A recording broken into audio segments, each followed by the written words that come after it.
What? Hey, guys.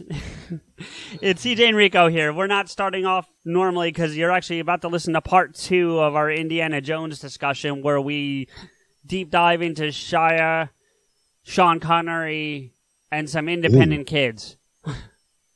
Ew. Okay, that really did sound dirtier than I meant it. But anyways. Oh my Welcome God. everybody to the PodAskew Podcast. Not to mention, we also do talk about a complete awesome remake of Raiders Lost Ark that only hardcore film buffs know about.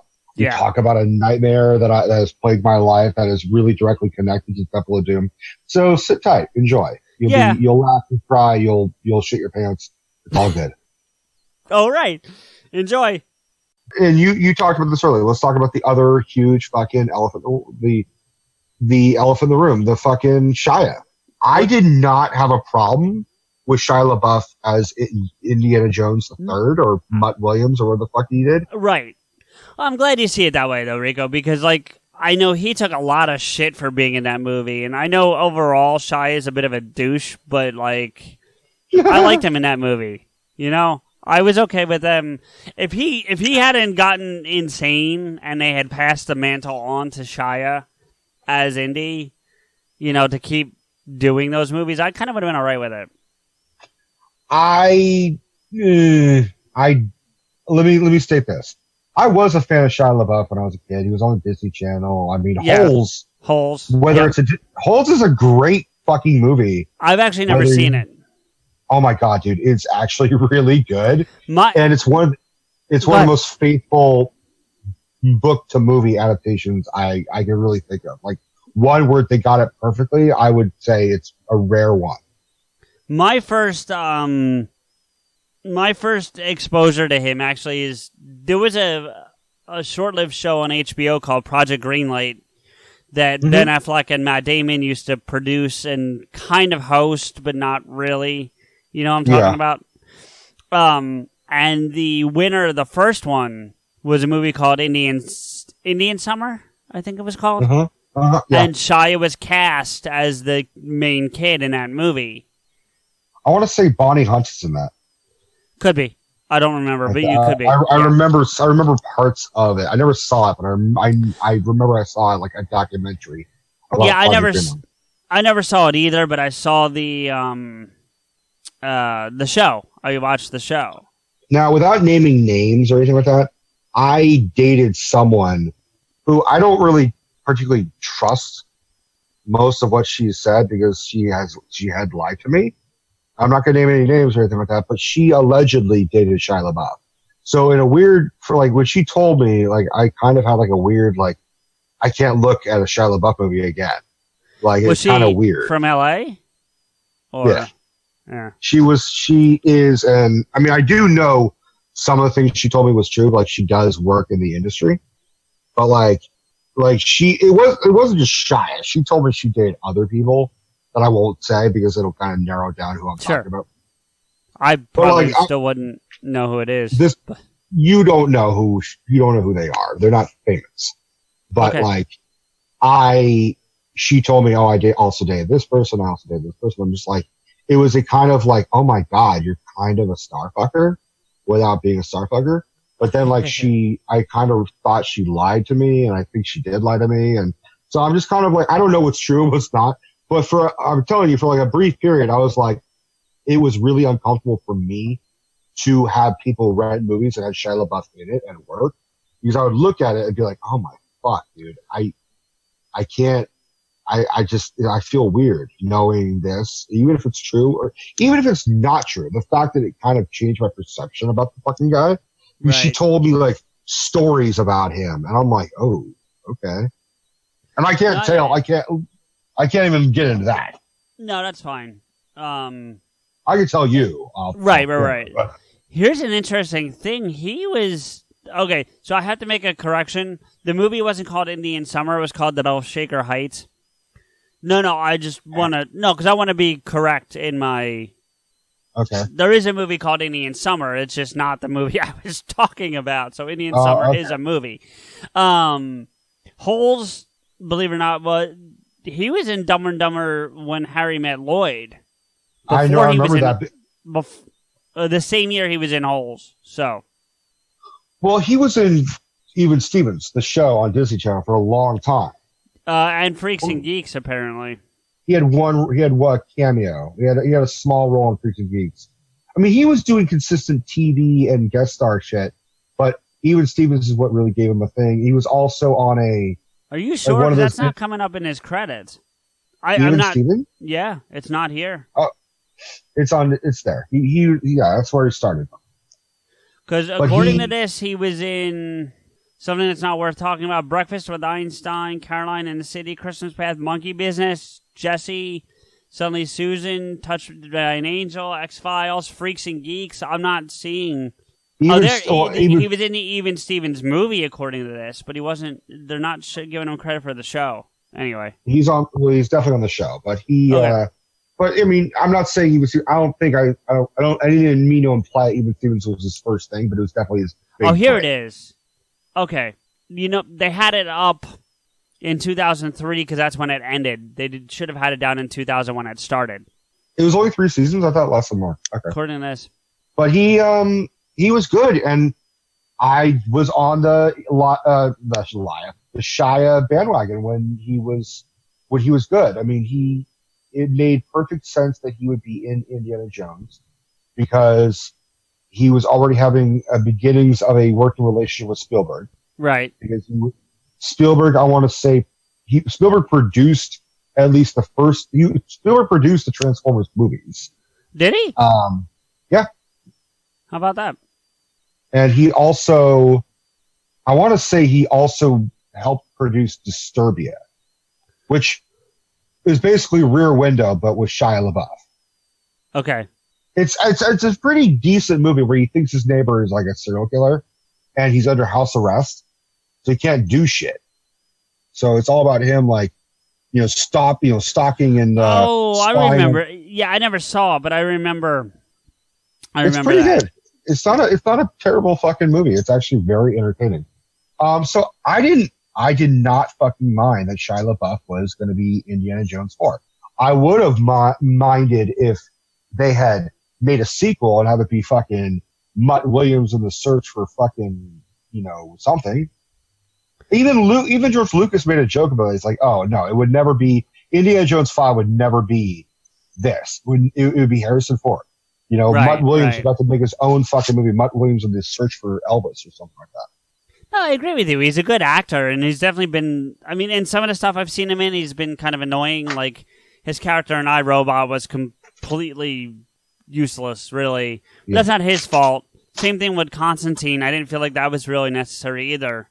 But, Well, that was when they were shoving him in everything. Everything that was in the early to mid 2000s, they were just like, here's this new kid, Shy. Everyone loves him. All the kids like him. All Disney Channel, like they shoved him in everything, including Indiana Jones.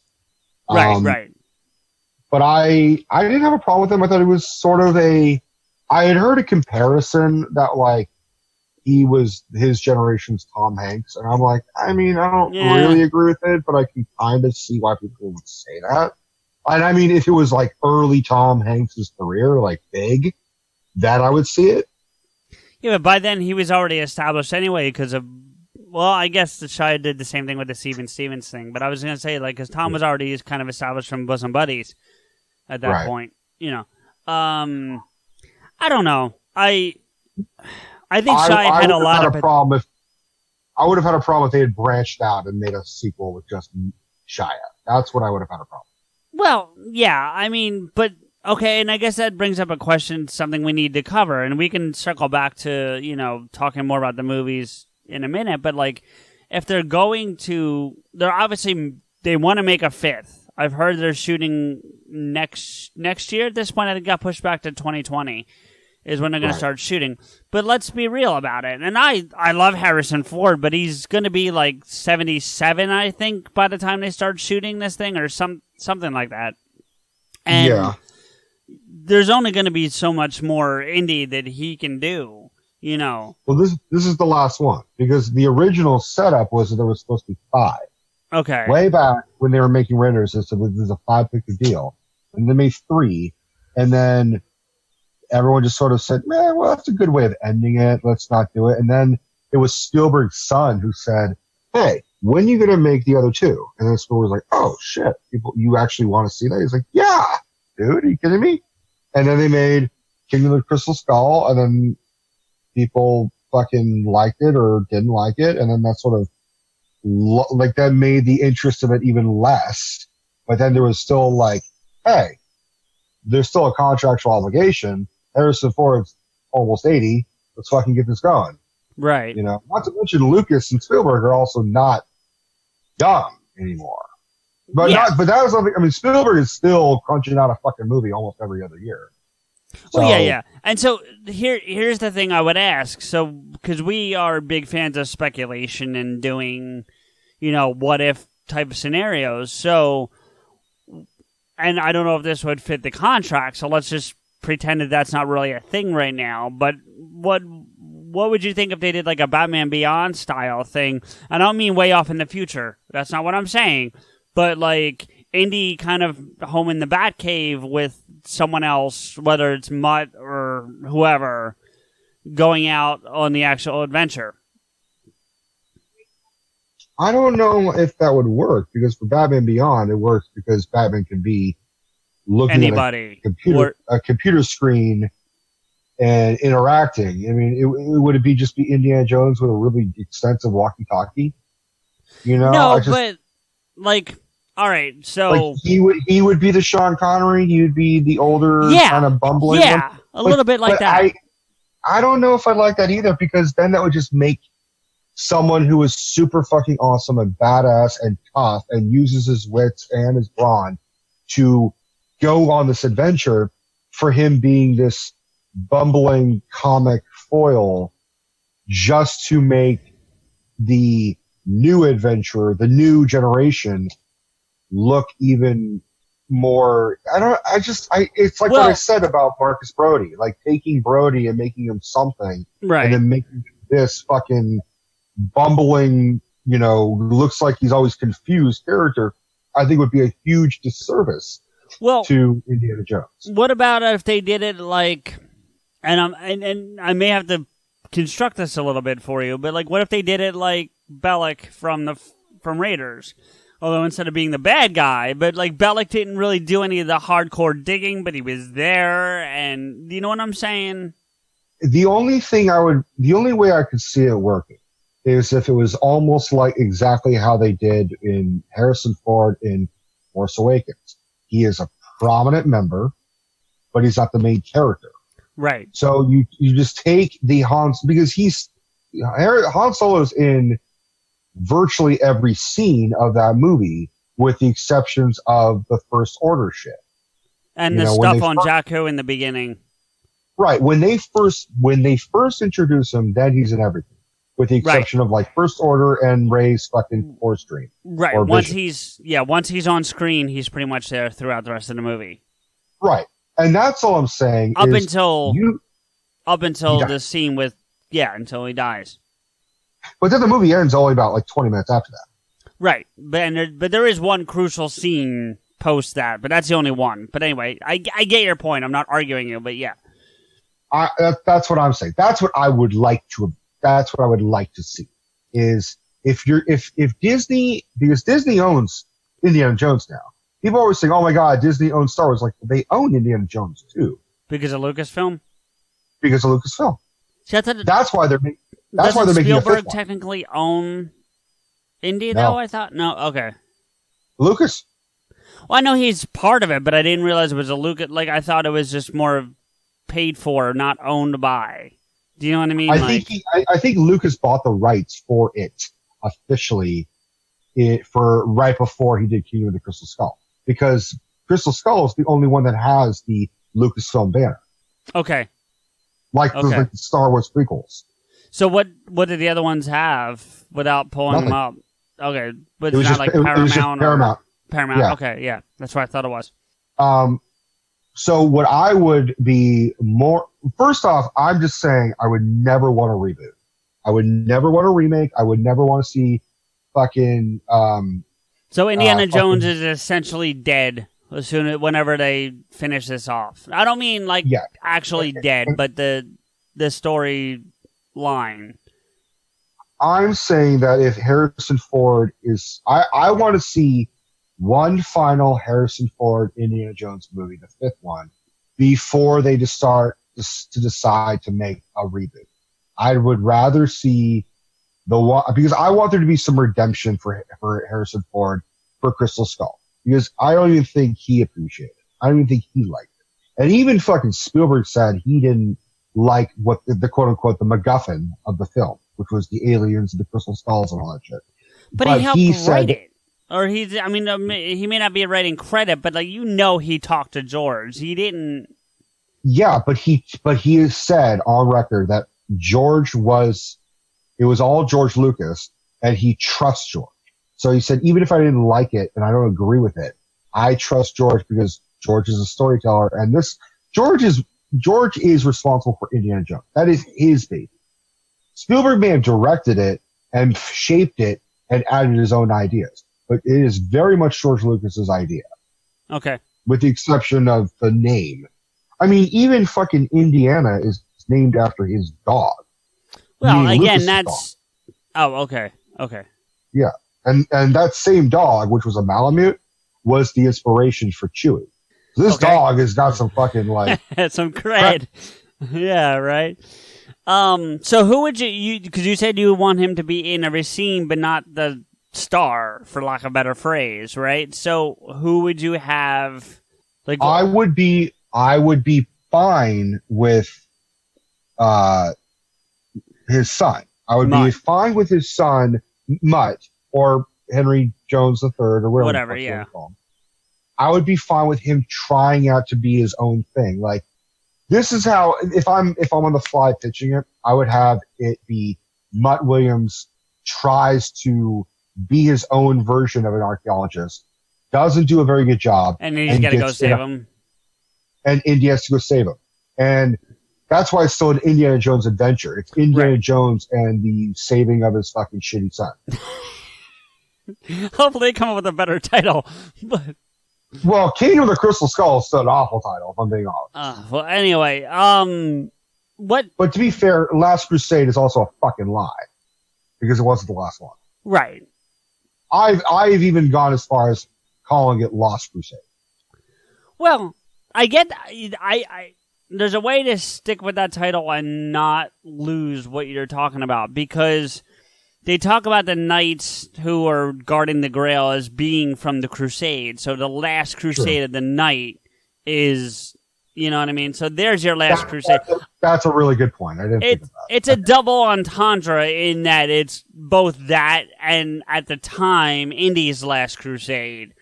But you can keep it and justify the title and still do, Crystal Skull and whatever the next one's going to be. Sure. But I get your point. So but there is a way to explain it away, at least. So that's what I would do. I would rather see a sequel than a reboot. Would you recast Shia, or would you cast somebody else? I would give Shia a year's notice and be like, listen, all your hijinks, all the drinking you do, all the fucked up shit you do on set, and how you're really now impossible to work with.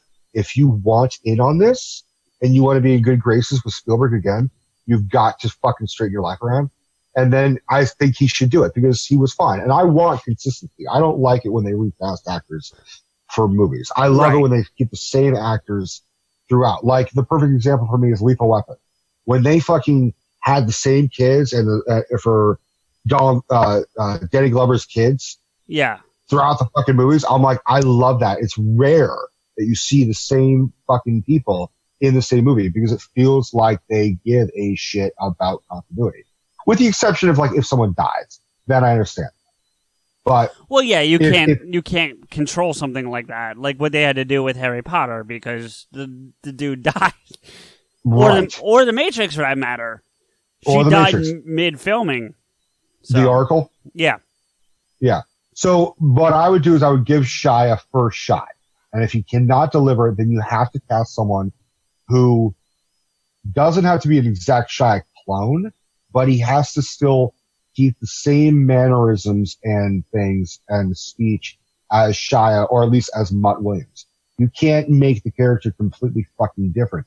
Like, I think they did this for another adventure movie, is The Mummy. And right. for the second one and the third one, which the third one really no one fucking saw because it was not very good, they had his son be completely fucking act different from between the second and the third one. And you could argue, oh, well, there's a big 10-year difference that he just grew up and he may have mellowed out. Right. But I don't give a fuck how people can fucking grow up and mellow out. There are still consistencies and, quirks and speech mannerisms and phrasing that will stay with you forever. So when they recast someone who does a completely fucking different interpretation of a character, it boils my balls to no fucking end, where I just get so goddamn pissed off. No, so they'd have to find, like, I would never want fucking, Chris, who's the other fucking, who plays Peter Quill again? Chris Pratt. Chris Pratt. That was the thing that everyone was talking about, like, oh, Chris Pratt should be the new Indiana Jones. And I'm like, if Chris Pratt if they were doing a reboot and it was Harrison Ford's blessing and Spielberg's blessing and Lucas' blessing, fuck it. Have Chris Pratt do it. He's going to make it his own fucking way. He's going to come off kind of goofy, which I don't think is with the character. He doesn't come off like doesn't seem intelligent enough to be an archaeologist is my whole issue with that. But I would be less okay with him playing Mutt Williams. I would probably see maybe Chris Pine. See, well, yeah, he's a better fit. I have a point about Shia I want to make that it's not about the casting, but I liked, and we're getting away off for a minute, but I liked that they tried to give us Indy where there is no more Indy with National Treasure. And it just didn't work in the second one. But you were getting your Indy-style film without it being Indiana Jones. They didn't try to make it Indiana Jones. It wasn't as campy, but it had the same vibe. And it had the same adventure vibe. I agree with that. And I like those movies. And I want them to make the third one. I want to know what's on page 42. Or whatever the number is. I might have the number wrong, but that's not the point. You and I have said this before, where we both, I mean, even like the Da Vinci Code. Yeah. As I love a good treasure fucking movie, like, this is, the lost symbol of fucking fuck. And, we have to find the clues. And, there's a trap. And, there's this. And, there's that. I love that shit, but it never would have happened if it was for Indiana Jones. No, you're right. 100%. Well, maybe not. I mean, there's like you said, the Indy itself is like a composite of other adventure stories. So, I mean, maybe it would have, but it wouldn't have the same roots. I'll give you that. Because Indy... Yeah. I actually, in my research, I discovered some of the hugest inspirations for Raiders of the Lost Ark. Right. You're going to laugh. And I think you'll fucking love this. Okay. It came from a Scrooge McDuck comic book. Interesting. I mean, I get it, though, because he's notorious for going out and hunting treasure and stuff. So, yeah, it makes sense. Yeah, there was a couple Uncle Scrooge comic books. And, almost shot for shot, there is a part in one of the comics, like number 16 or something like that, where Scrooge is running from a fucking boulder, from a trap that really? There you go. Yeah. That's kind of neat. And Lucas and Spielberg were both, saying, we were huge fans of Scrooge McDuck. You could look it up, and it's blatantly there. To the point where...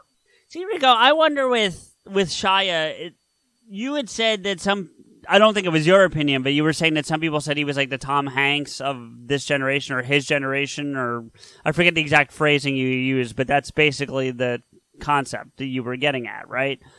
I almost wonder if he's more, and hear me out, because I may have to explain myself, but I wonder if he's more the Ben Affleck of his generation. No. What do you mean?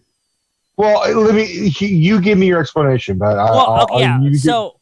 and this has come from Ben's mouth, and you have to search for this. Like, this is not him and Shia, but what I'm about to say has come from Ben's mouth.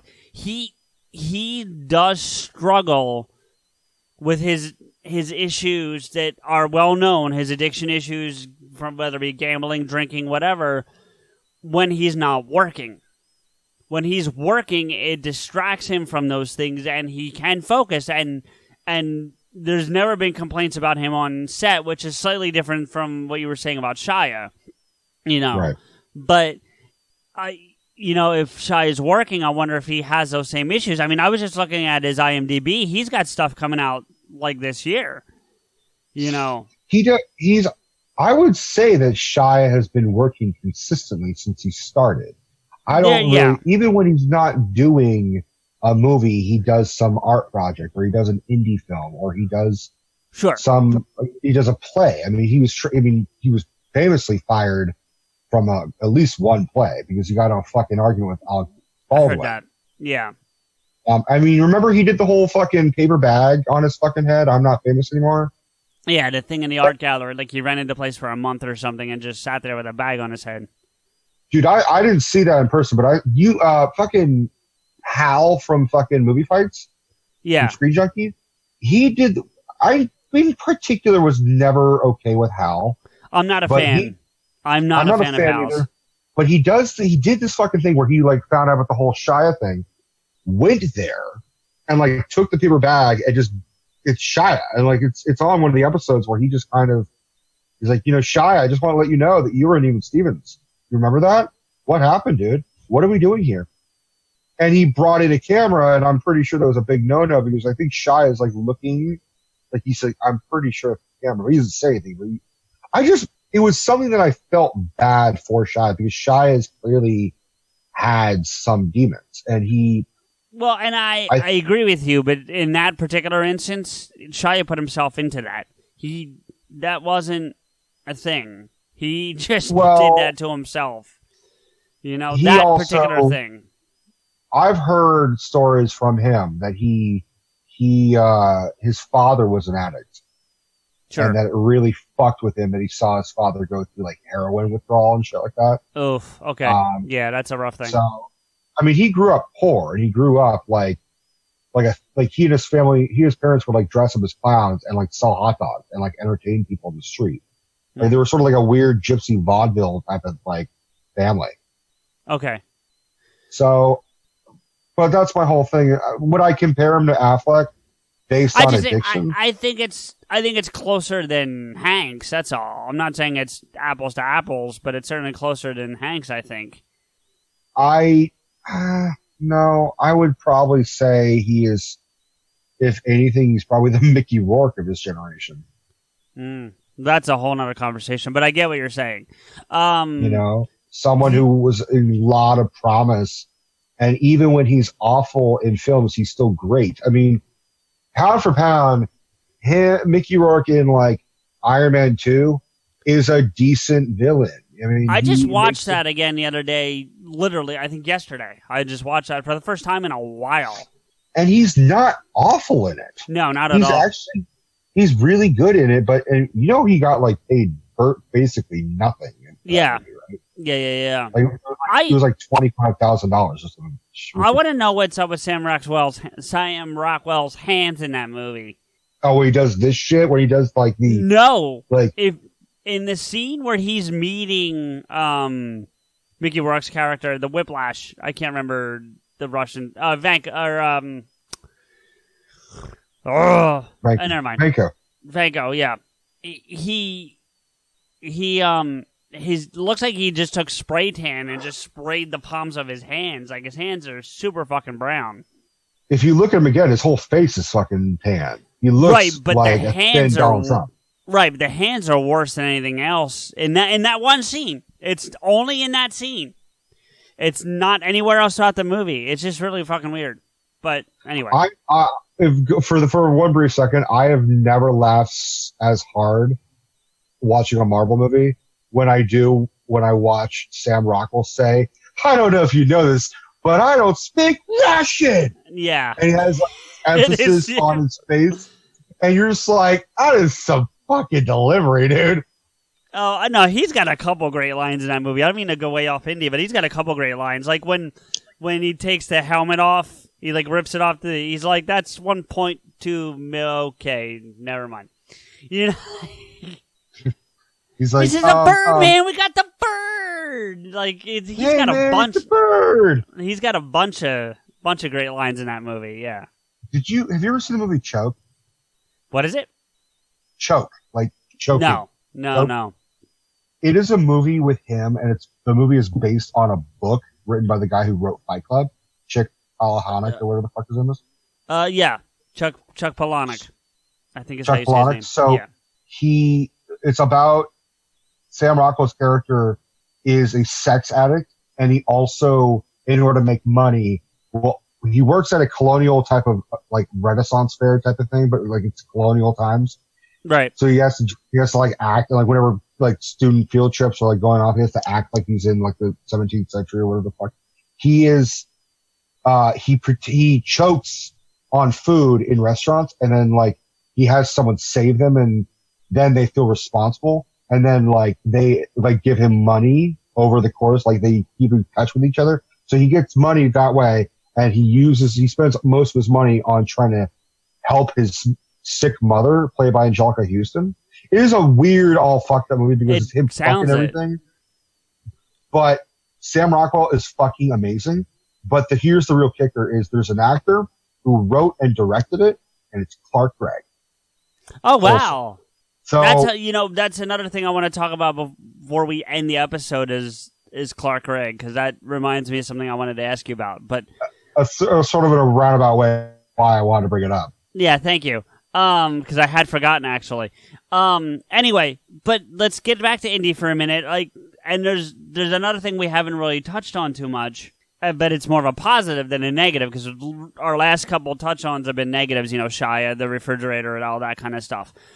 All of Kingdom of the Crystal Skull. Right. Is Sean Connery is as his father in Crusade. That may be one of the best bits of casting that I never knew I needed in a long time. Like, if I could ever think of, who would play Indiana Jones' dad, I'd be like, well, fucking James Bond, of course. Yes, but here's the thing, and I've noticed this about Sean Connery over the last couple years, and what I mean that is obviously he hasn't done anything new in the last couple years, but like I've been going back and watching movies that he's in that I enjoy. One of my all-time favorites is Hunt for Red October. I love Hunt for Red October. Yeah, I know you're a massive fan of that. Yeah. And understand that what I'm about to say is not meant as much of a criticism as it's going to sound, but Sean Connery makes zero effect, or attempt is the better word to use, to hide his accent in any role he's in ever. He's the same dude in every, to a degree. There's other things that stick out to make him different from each role to role, but he doesn't attempt to hide his accent ever. Have you seen The Untouchables? Once or twice, but it's been a long time. Yeah. So the role he plays is an Irish cop. Okay. And Sean Connery tried so desperately to do an Irish accent, and it just came up in this mangled form of Scottish, American, and Irish blended together. And that's why he stopped. Here's the crazy thing: is he won an Oscar for that movie. He might have. But he has one of the worst. He has like as bad of an accent as Dick Van Dyke has in fucking Mary Poppins. Connery has. I think the only reason why I went by is because a lot of people can be ignorant between the difference between Irish and Scottish accents. Sure, absolutely. Unless you got that thick brogue that you get in Scotland sometimes, yeah, it's easy to confuse the two. So I can see that. Right. But I'm talking about like even in Hunt for October, like there's a line from the movie where like they try to explain it away to a degree, and Jack Ryan's like, well, he's not Russian by birth, he's Lithuanian, raised by his paternal grandfather. Okay, even Lithuanian wouldn't sound like Sean Scottish. fucking Connery. Like, it just doesn't. He just doesn't get rid. I understand. Please, anyone who's listening, understand. I love Sean Connery. I think he's great. I think he's great in almost every role I've ever seen him in. I love one of his last movie. Actually, it is his last movie, The League of Extraordinary Gentlemen. I like that movie quite a bit. I know a lot of people who don't. Where he is an adventurer wearing a fedora? Yep. Just to bring it back. But, I mean, going back to, A Hunt for October and Entrapment and, James Bond? Right, you know what? I'm not a fan of his Bond, but that's not because of him. I'm just not a fan of that style of Bond. We've talked about that on the Bond episode. Right. But you that's not... respect that he was the first, more or less. Oh, yeah, totally. And I understand that he is Bond and all that, but I just don't like that style of the Bond movie, but that's nothing to do with Sean Connery. So don't get me wrong, I'm not shitting on Sean Connery, but the dude just doesn't try. Can I give you, did you ever see Highlander? I saw one of them. I don't remember which one I saw, because I know there's been a couple, but I did not see the original, if that's what you're asking, no. Okay, so in the original, a Highlander is someone from the Highlands of Scotland. You know that, right? Okay. Yeah. Okay, well, for our listeners, just for the sake of it, sure, Highlander is a Scottish-themed character. Sean Connery is in it, and he plays a mentor, and his character is not from Scotland. Of course, because his character is from Spain. And at one point, and the actor who plays the Scotsman is played by Christopher Lambert, who I think is from, Belgium. I don't know. I like him a lot, though, by the way. I just want to say that, but go ahead. The original Tom and Jane? Oh, I don't know. I've seen him in a bunch of it. One of my favorite roles he's in is a shitty movie, but I love him as Raiden in Mortal Kombat. Look up, when you get a moment, look up Christopher Lambert, or Lambert, if you want to be phonetically. And also Thomas Jane, and tell me they're not the exact same fucking person. Oh, yeah. I didn't understand what you were saying. Yes, I can already agree with that. So to reiterate, you got a guy from Belgium playing a Scotsman, doing a very convincing Scottish accent. And then you had the most famous Scot in the world, apart from fucking Nessie, playing a Spaniard. Who did this casting? I just want to know why he wasn't in fucking Braveheart. I want to know why he wasn't in Shrek. Well, that too. I don't think he likes doing animated stuff too much. No, that's not true at all. He was in a fucking... he did a voice movie in the shittiest looking animation film I've ever seen. Really? I have no idea what the title is, but a customer rented it, and I'm like, oh my god, this thing exists? And it looks like if Pixar just said, okay, we're going to release a movie in a day, fuck what the animation looks like, we're going to do that. It's not Pixar for the record, but it looks like the shittiest animation. And Sean Connery, it's like Sir Sean Connery in the Highlanders or something like that. It's something. There's a movie, the last one he did a voice in was Sir Billy. What was before that? A voice thing? Dragonheart. He was the dragon.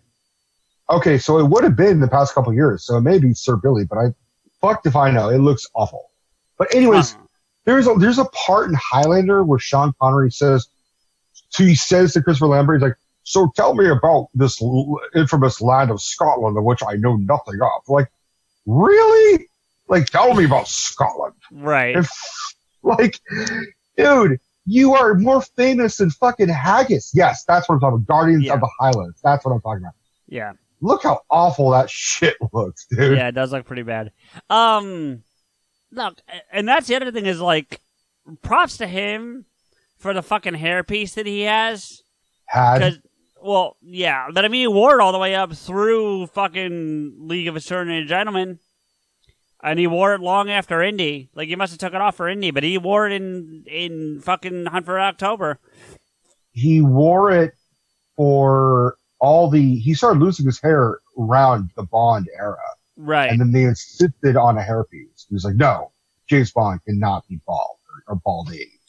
Well, I kind of makes sense. And then I can't disagree with that. Yeah, he just periodically, I think it was more of hey, I mean, he had a hairpiece for Finding Forrester. I think it's probably his last really good movie, is Finding Forrester.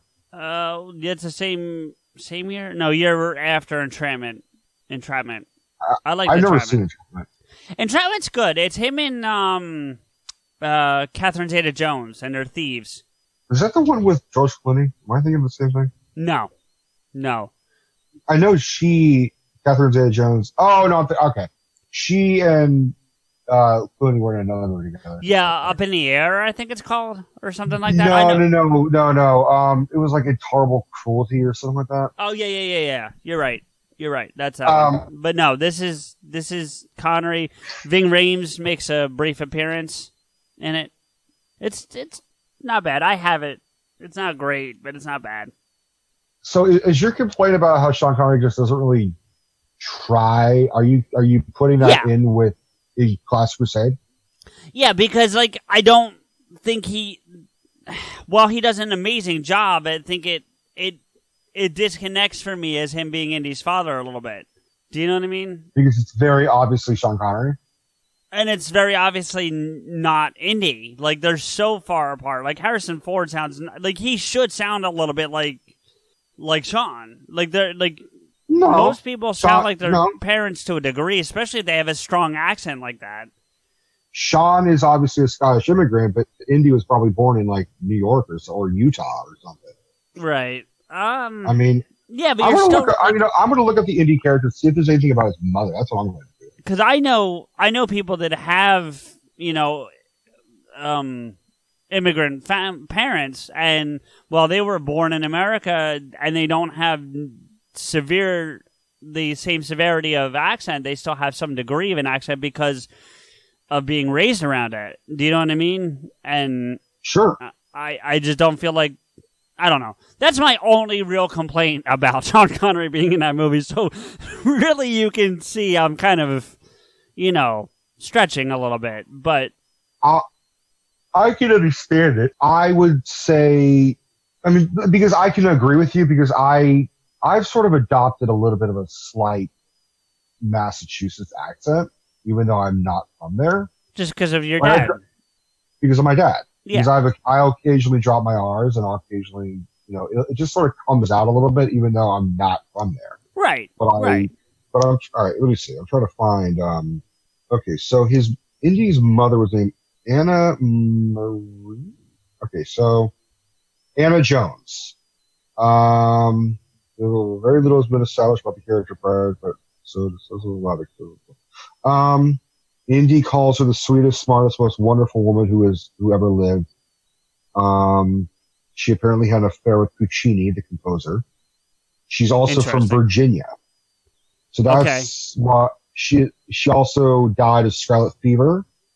It is contradicted in new footage shot for the 1999 re-edit where Indy explained she died of influenza. She died at age 33 in 1912.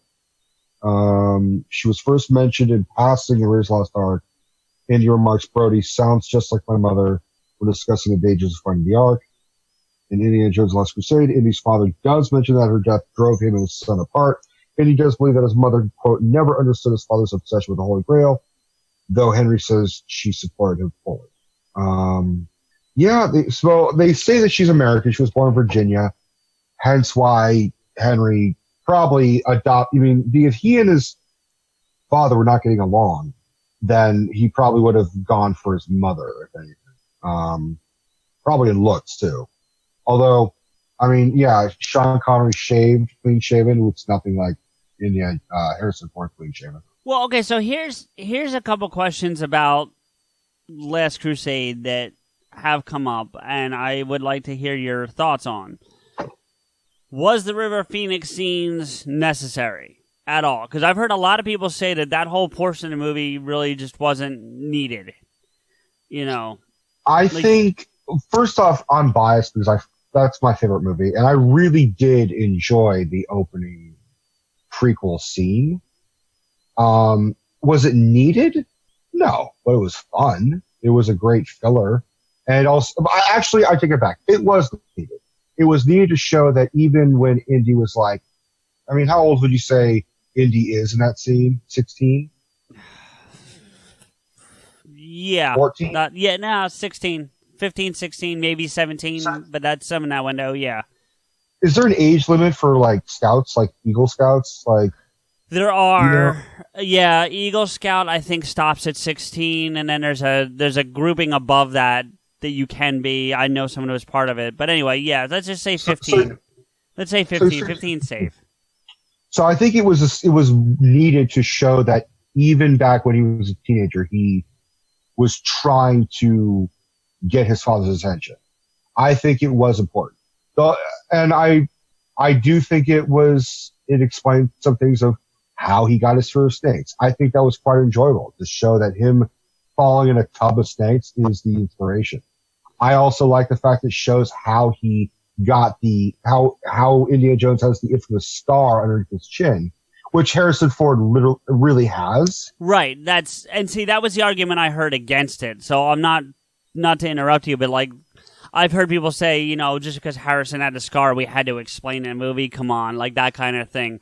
Like it would be different if Indy, it was an Indy scar, but it's not. It's Harrison's scar.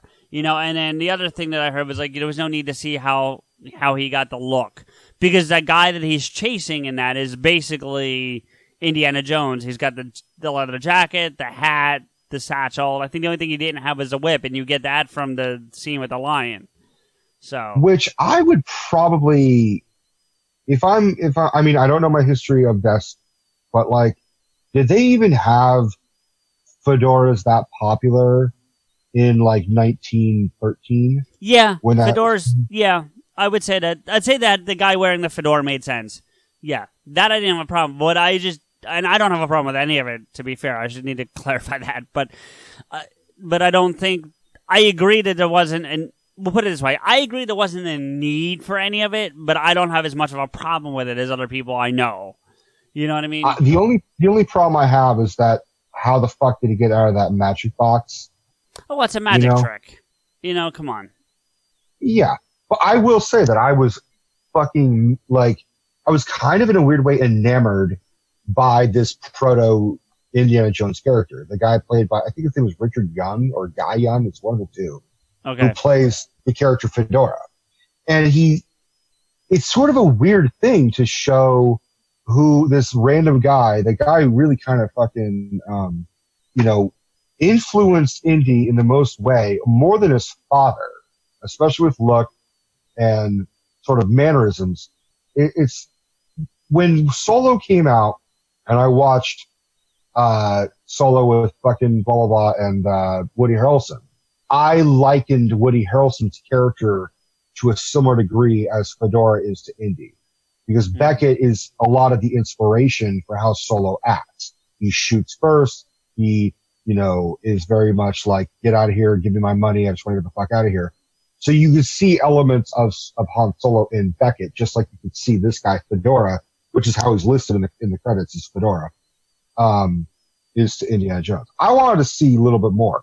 And I remember there was a theory that maybe that guy, the Fedora character, is Marion's father, that is Abner Ravenwood. Okay, that'd be interesting. But they may have established more of the Ravenwood character in the Young Indiana Jones Chronicles. I don't know. Right. But I really kind of dug that theory. That maybe Indy sort of tracked down that guy and been like, hey, so teach me. I just looked up Henry Jones Sr., and of course there's a wiki for it. Now, of course, it's a fictional character. I'm aware of this fact. To all of our listeners, I'm aware of this fact. So I have a feeling this was written to counter my complaint, because I'm sure I'm not the only one that had it. But it says, the father of renowned archaeologist Indiana Jones, Henry was born in Scotland on December 12th, 1872. He is a professor of medieval literature, having received his degree from the University of Oxford on June 5th, 1899, and according to his son, the professor the students hope they don't get. A driven man, Henry is fascinated by the search for the Holy Grail, keeping all clues he found regarding the whereabouts in his Grail diary. He's apparently Christian, although his denomination is unclear. He does not tolerate his son using Jesus' name in vain and slaps him for blasphemy. Finding parenting difficult, Henry Sr. mostly bonded with his son through their mutual fascination with history. After the death of his wife Anna from influenza, the Dolphins' father and son grew to a point where they rarely spoke. And then it gets more into Indy joining the Belgian army in World War One, but that's kind of irrelevant to what we're talking about. I find it really interesting that they made him from Scotland, and I have a feeling they did that because of Sean Connery's casting. What did you think he was supposed? I mean, obviously he's from Scotland. Well, yes, because it's Sean Connery. But if they had casted, well, Gregory Peck was another runner-up. Okay, and I don't know if he'd already had the stroke, but just go with me here. But if they had done, let's say it was Kiefer Sutherland, or not Kiefer, Donald Sutherland. You know what I mean? Like, I don't know if he would have been old enough at the time, but, like, I'm just trying to think of guys that would have been potentially older. Or Michael Douglas's father, Kirk Douglas. Like, if they had, like, those guys don't have an accent. So would he have been from Scotland? I almost could have seen Charlton Heston, actually. Charlton, there you go. But then would he have been from Scotland? Yeah. No, they would have. Exactly. Here's the thing. Similar thing happened when Sean was cast as James Bond. Originally, James Bond in the books is not Scottish, and then after the Dr. No came out, he's British. Ian Fleming, that's the thing. He's English, yeah, but Ian Fleming was so impressed with Sean Connery as James Bond that he added a background of him being half Scottish and half he was like Swiss. Like he came from a Swiss mother and a Scottish father. And even I think the last name Bond is from Scotland. Fair enough. So it actually kind of coincided. You had mentioned you had a couple. Go ahead. Sorry. No. I did. I had a couple things that I want to talk about. One, yeah, we're getting kind of long on the tooth as we do. So I want to let you get to those points. Yeah. Thank you. Temple of Doom, I have a weird connection for personal reasons because if I ever rank it, it's 3, 1, 2, and then 4 is how I rank the film. Okay. But Temple of Doom in particular has always kind of freaked me out, well, especially when I was a kid. Sure, and it's definitely the darkest and scariest of the 4 of them. Do you know why it's so dark? No. Because Spielberg and Lucas were both going through divorces at the time. Makes sense. And it was just really, they were just like super fucking like unhappy. And that's another meaning for the whole like reaching into the, like pulling up a beating heart. Because they both felt like their wives had just done that shit. Well, it didn't bother Spielberg that bad. He ended up marrying the lead. Yeah. I mean, he lucked out because she's beautiful. She's awful. Yeah. The character is awful. Willie is awful. Willie's an awful. Well, with the exception of Indy, all the characters in that movie are pretty awful. Short Round? Short Round, I like Short Round. I actually do, but he is a terrible stereotype. I mean, I think he's a stereotype by today's standards, but I think at the time it was okay. Well, it's less offensive than what the Indians were portrayed as. No, sure. Without question. Yeah. Dude, the Indians were fucking furious. I'm sure they were. Like, they didn't film in India because the Indians, like, read the script and were like, no, you're not going to do this. In particular, I think it was a lot of the dinner sequence, which honestly I would have taken out. Yeah, that was dumb. It was the dinner sequence because I've had Indian food and it's never been eyeballs or monkey brains. No. Although I did kind of like that guy. That guy cracked me up a little bit. The fat guy they kept flipping back to, and he's like, "Ooh, you're not eating." Yeah. Chilled monkey brains. You know, like, I don't know. That guy just was fun. It was unnecessary. The only thing that made that scene necessary was them, when Indy's talking with the Maharaja and the other guy, and they're kind of giving the background of the old history, you know, that you ultimately end up seeing. Right. That part of the scene was kind of necessary, but there's other ways they could have done it without the dinner scene. They could have had a conversation somewhere else, having a drink or whatever. You know, there's other ways to have done it. But I had a really fucking fucked up reoccurring nightmare that I had for years. Like ever since I was a little kid. And the nightmare was inspired by Temple of Doom. And what it was I was in a fucking giant Temple of Doom setting, complete with the cages and the fucking lava thing. Hey, Rico, not to interrupt you, but I think, and then please still share the story, but I think you actually told us this before. I probably did, but it's now more relevant. It's relevant, no, absolutely. But I'm just saying, for what it's worth to you, I think you have shared this with us once before. I think you're right. I definitely have talked about it on rants. I probably talked about this because I had really weird nightmares and like really vivid ones, and I talk about it on here, like the whole Halloween thing. Yeah, we still should have made that movie, but Steph and I just rewatched it, so for the rant and. No, what I'm saying, we should have made that movie. I'm saying your movie. Yeah. We should have made your movie. Anyway. Yeah, fuck it. So the nightmare is that there are two cages and a pit of lava, and there's the chanting, there's the culty kind of thing, there's the, but there'd be two people, and the classic example is like my mother, my father. Sure. And I would have to choose who would get dipped and killed, and the other one would get to walk away. And the real torment was I would have to choose. Who do I want dipped? Who do I want to live? And it would go real, like personal, like it'd be my mother, my father. And then I have two older twin brothers. And then I would have my two best friends. And then it would go really bizarre. It'd be like a kid I babysat once when I was like 12. And then like my mother's friend's kid. And it'd just be like, two people I don't fucking know, or two people I fucking never want to see die. And there would be times where I told everyone, like, you were dipped. Everyone has been dipped at one point. Everyone's been able to walk away. And there would be times where I would just sacrifice myself and dive in. So I had this plagued my life for almost like a weekly, nightly basis for years. Okay. When I watch Temple of Doom, I almost kind of get a weird flashback to it. I can understand that, and I would never want you to have another nightmare, but I swear to God, one of these days it's going to be me and Steph. If you ever have it again, you're going to have to choose between Steph and me. It's actually kind of like I had one, I think, about a year ago, and I told Steph about it because I think that's why I talked about it on one of the episodes. Because I think I said I just fucking had one that I haven't had this in like quite a while. But I don't remember who was dipped, but it was, I remember like flashes of it. I think I managed to wake myself up before it got too vivid.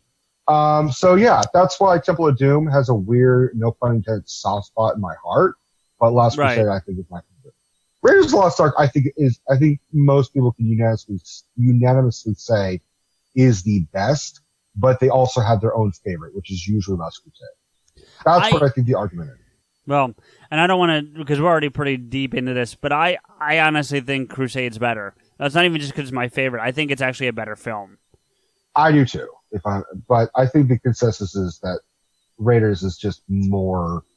Because without Raiders, you don't get Last Crusade. So, but to the same degree, without New Hope, you don't get Empire. So, I mean, if you want to get technical. Right. Well, so one last thing I want to say, which for our listeners is, I think the greatest thing about Raiders of the Lost Ark and Star Wars is that Spielberg and Lucas bridged a lot of our, and I mean CJ and I, and then our generation, and even his generation. CJ's older than me. We talk about that all the time. But his generation is that they helped your generation and my generation in some ways have imagination. With Indiana Jones and Star Wars, I mean, you must have played with a lightsaber when you were a kid, right? Well, I mean, yes and no. I mean, like I had flashlight. You turn a flashlight on in a dark room, and it suddenly becomes a lightsaber. So yeah, I didn't have the toy. If you want to get technical, but yes, I had that. I'm saying that you quote unquote played Star Wars. You pretend you were a Jedi, or you pretend you were Han Solo, and you must have also at some point pretended to be Indiana Jones. Like watching not so much, but I get the point you're making. So so this whole bridge to the fact that Raiders of the Lost Ark, not in the same way that I would imagine Jurassic Park made kids interested in dinosaurs even more than usual. Totally, yeah. Indiana Jones made kids dig up their fucking backyards. You think? See, I For sure. think it was more about the whipping and swinging and stuff than the digging up of the backyard. I think there were some. For example, it was like I was trying to find arrowheads when I was a kid because I have property. You know, I have a farm. Yeah, the land. In the middle of the land. We have a country in the middle of nowhere where there's woods and there's country and there's hills and there's mountain lions and there's boars and rattlesnakes and all sorts of wildlife and deer and all that other shit. Yeah, I'm never going to the land. Well, I don't. I mean, I only saw one mountain lion once, and it was at night. It wasn't the mountain lion that scared me away. The rattlesnake? Yeah. Dude, there's rattlesnakes in Jersey. What are you talking about? Not anywhere near me. Oh, all right. Just climb an apartment. You'll be fine. Go ahead. That's like saying, I'm terrified of sharks, but like, just stay in your apartment. You'll be fine. No, but keep your black ass out the ocean. So it's a parody of a line from Gone in 60 Seconds. Okay. Yeah. So one of the greatest things about Raiders is that it made this amazing. I've been trying to save this for the last. Yeah, please. Have you heard about Raiders Lost Ark, the adaptation? No. Okay, so I'm gonna fucking blow your mind away. For all our listeners, there is a shot for shot remake of Raiders of the Lost Ark done by kids. Oh, that's gotta be amazing. So it is shot out of sequence. So over the course of 6 or 7 summer vacations or like whatever, these group of kids, like 3 or 4 of them were the main ones, loved Raiders of the Lost Ark so much that they made a shot for shot remake out of sequence. So in one scene, Indiana Jones is played by a 14-year-old. Then the next scene, he's 16. And the next scene, he's 12. And the next scene, he's 14 again. And it is shot on like a Betamax fucking video camera. So the quality is awful. But these kids had enough imagination and enough drive and ingenuity to fucking make this happen. This is it. This is what I'm talking about. Yep.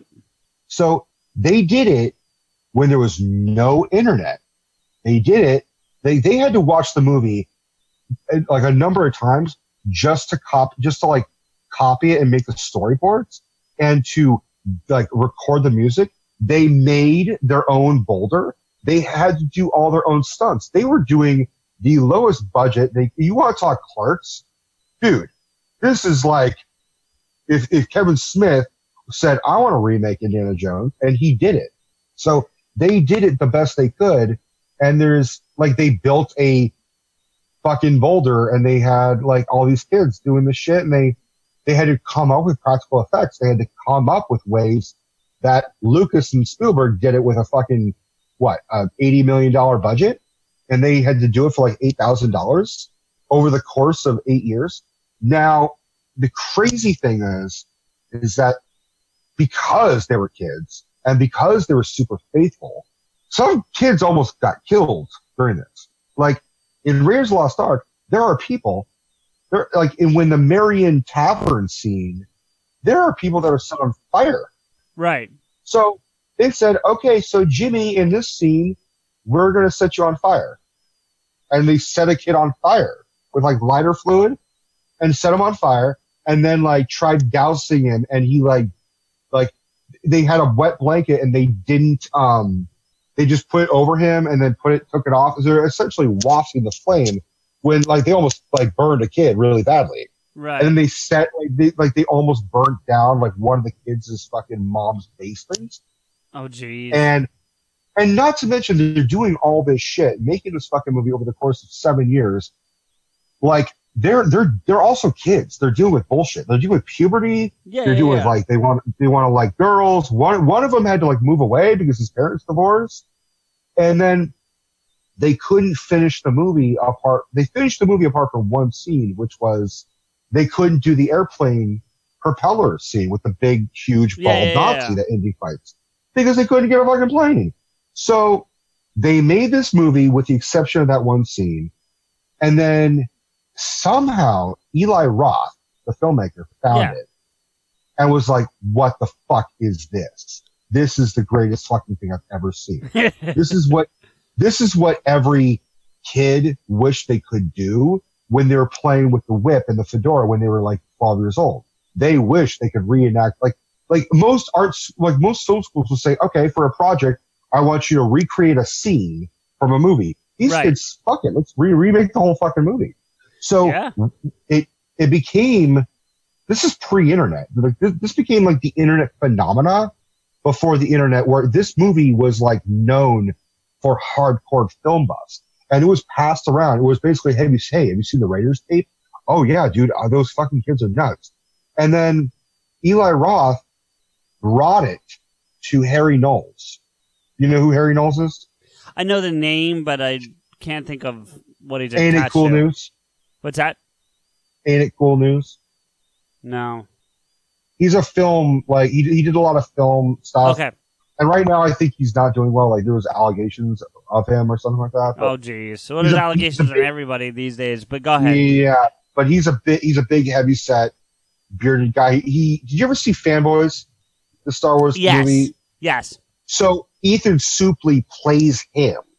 Okay. I don't remember Ethan being in it, but I'm not debating that he was. I just don't remember the scene. There's very few scenes from that movie I remember, definitively. So give it another shot. I've seen it a few times. I just never really committed it to memory for what it's worth.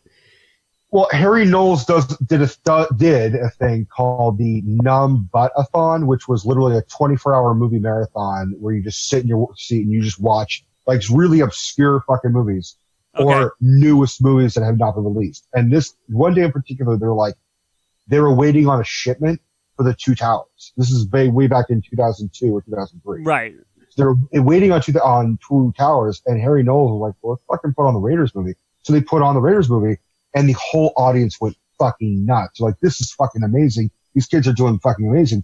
And then once they got the Two Towers, they turned off the Raiders movie to put on Two Towers, and the whole audience flipped the fuck out and said, no!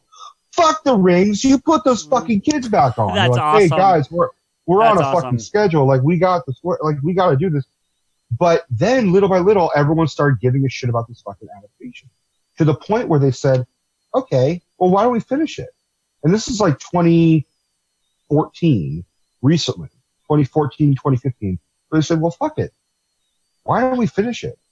So they got a GoFundMe page to raise the budget enough to finish that alien, the scene with the plane, the airplane propeller scene. So, and then because I've seen the whole movie, it is fucking nuts because it's Betamax, and it's like India's 16, and then all of a sudden, boom, high quality. It looks almost seamless, like HD. And Indiana Jones is 37 years old, 37 years old, looking all buff, and the guy does a very good job of recreating here. He looks nothing like Harrison Ford. Right. But he does an amazing job. And it's like high quality. And they have like a big, like you can see clips where there's a side by side comparison of the high quality scene versus the Spielberg part. And it's seamless. Like these guys knew what the fuck they were doing. Right. So it's called, what I would recommend is for you, CJ, is I'm 90% positive that Raiders, the adaptation is not on Netflix, but there's a documentary about the making of it. Oh, really? And I would 100% recommend that. And if you could I don't think you'd be able to find the movie itself. No, because at work, we had to buy it. For it. You'd have to go on their website. You'd have to go on the Raiders adaptation website and buy it directly, and it's like $20. But if you want to see some fucking kids like set themselves on fire and be dragged behind a fucking car as Indiana Jones, it is so fucking amazing. That alone, I mean, even Spielberg, who's very aware of it, said, it is the best form of flattery that George and I have ever received. And I think he even said, like, I think they made a better movie than I did because I made the movie for $80 million. They did it with their imagination and like $8 grand. I think they made it better than us. I think your earphones just died. Yeah, that's all right. We're almost done. Yeah, that's fine. There you go. There it This is. is a documentary. I'll have to watch this, yeah. You are really going to like this. I can't watch it right now, but there you go. That's got to be it, right? This is it. So in preparation for me getting ready to do the indie stuff, because I really didn't think I could put indie, like I couldn't put Temple of Doom on TV at work because that's just really dark. Yeah. So I put this on as an alternative. Okay. So honestly, like I'm all indied out. I mean, that's the ultimate irony is that it's an indie film for an indie film. Yeah. Right? There you go. I know, and I know you're a big fan of Indiana Jones, so I'm glad we got to do this for you. I know you've been wanting to do this for a while now, and so here we are. I'm excited to put the post-credit scene together because I know what I'm doing for it already, so... And I got to give you props for the last the post-credit scene that you did for Clerks, the previous episode. Oh, you like that one? Dude, for those who didn't catch that, first of all, you all need to listen to every episode. There's always a post-credit scene where we have an inside joke where he took an audio clip of me saying "damn it," and he usually makes a joke with it. So if we're talking about DC, like or Batman, he'll be like, you know, he must have friends, and they hear me go, "Damn it!" Like you're Batman, give me some shit. Like, do you believe? Yeah. No, the Batman one was one of the ones I'm most proud of, where the Joker says, "We're destined to do this forever," but it's Heath Ledger doing it, and then it cuts and you go, "Damn it," because we all know what happened to Heath Ledger. So right. That's one of my favorite ones, actually. So when you did the fucking most recent one about Clerks, after I listened to it, I was on my way to work and I was finishing up the episode to just because that's really when I listen to it, is when I'm on my way to work. Because I drive 30 minutes each way, so it kills a lot of time. Yeah. I was about 5 minutes away from work, and I called CJ up, and I said, "You are a sick bastard." Yes, you did. He reacted like, "What are you talking about?" I'm like, I just finished the episode. You are a sick fucking asshole. You fucking... And you want me to ruin it, CJ? No, go ahead. Yeah, because I don't know how many people have heard it or not. So the episode was all about Clerks, and for those who know about the movie Clerks, usually you'll know there's an alternate ending, which is Dante, the clerk, gets shot by a bank robber. So motherfucker here fucking takes the audio of his like, "Oh, hey, we're still closed," and then all of a sudden gunshot, and then you hear me go, "Damn it." And I'm like, you are a motherfucker. I try. No, dude, I have one. I have one planned for this too. It's a little more fun, but I have one planned for this one already. So I've got to give you credit. Like CJ is a genius when it comes to these. Like I will throw in my 2 cents where I say, "Hey, I've got a suggestion for the damn it," and then 90% of the time he will find one that is really better or obscure or just fits it perfectly. Yeah. And then I'm like, all right, that was better. There's been a couple times where I'm like, oh fuck, I thought mine was better, but okay, it's fine. Right, yeah, they're not all going to be winners. Like the one that came out, so as people know, we record on Sundays and we also release new episodes on Sundays. So our newest episode is the, it's kind of a news and nuts. I called it Global Exploration because we do end up talking about the Golden Globes at the end. But we also explore the world of things. And teaser, although it will have already been out, we make a connection from Clerks to Jay and Silent Bob Strike Back that may have never been made before. I'm curious to hear that, but I did end up just going with and I'll spoil this one because it's not a great one. But I did I Got Nothing from that I've used a couple times, right? Because I really had nothing for that one, dude. I struggled. So yeah, at that point, that's the best you could do when you were like, fuck it. I have a good one for. We're going to be live commentating the Oscars in probably about, I think it's 3 weeks from now is when it comes out. I think they're about to announce the nominations. I think this Tuesday. Maybe, but the Oscars themselves are the last Sunday in February, so we're not that far away. No. When's your birthday again? I'll tell you. But yeah, we're doing the Oscars, and I know what I'm doing for that one. Like after we're done the episode. Thank you for that, though. I because Mike, our guest on the Clerks episode, even said to me after we recorded, oh shit, we never talked about the alternate ending. And I didn't tell him what I was going to do for the post-credit scene. I didn't tell him that. But what I also didn't share with him or with you is that I purposely... So, as people realize, I kind of steer the show a little bit. Not that you don't, but if there's one of us that kind of drives the ship a little bit, it's more me than you. I think Steph said it once, like, you are the director and I'm the actor. Okay, I don't think I've heard her say that, but that's a good way to put it. And so I made it a point to steer away from that alternate ending as much as humanly possible so I could drop it at the post-credit scene. Yeah. So it was a good time. It was a good episode. By the way, Mike will be back with us for our Back to the Future episode, which is another Spielberg thing, even though he didn't direct them, but he produced all three of them, if I'm correct. Yes. Yeah. So, and I'm sure he was involved with the writing to some degree. Maybe not as a credit, but I'm sure input into it is what I'm saying. He had his say. Because I know that's why he was hesitant to have the DeLorean in Ready Player One. It's just as much as a Zemeckis film as it is a Spielberg film. Oh, without question. They're very, very connected. Yeah, without question. I'm not trying to take away. Together. They did a really good work together. I want them to do another one together. There's talk of another. They've talked about doing another Back to the Future. I don't want them to, but there's talk. I don't mean them doing another Back to the Future. I just want Zemeckis and Spielberg to do something together. All right, I think we said plenty. If we get any more into fucking Indiana Jones, I'm gonna belong in a fucking museum. Goodbye. Hiya, everyone. Stephanie here with a few thank yous and FYIs on how you can get in touch with and follow PodAskew. Oh yeah, and the guys. Let's start with a huge shout out thanks to Dubbed in English for the opening theme music, 96 Reasons. If you're trying to find them online, they've dropped off the face of the earth. Just kidding. But no, really, their music is offline now, so send an email request to podaskew@gmail.com or CJ's Twitter handle @im_blade, and he'll throw you a copy of the full song and or the whole EP, Plan 9.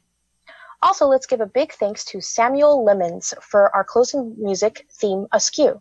I encourage you to discover more of Samuel's masterfully manipulated rhythms on SoundCloud at www.soundcloud.com/Samuel-Lemons. I don't know how you're listening to this now, but you can find other PodAskew episodes in several places, starting with iTunes and Stitcher, where a quick high-star rating from you goes a long way in helping us hit the top of the charts. Or you may prefer Google Play Music. Don't want to be strapped down by an app?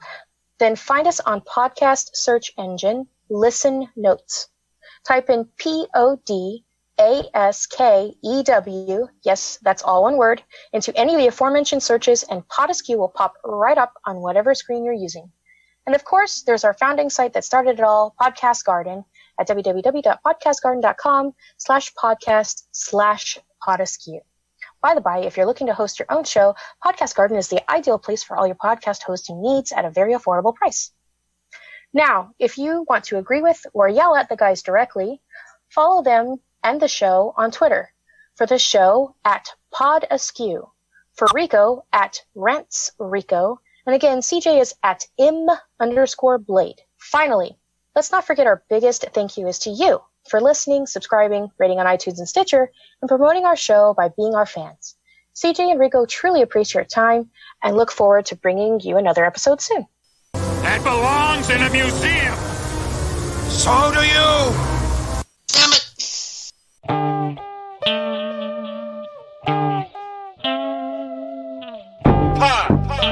PodAskew.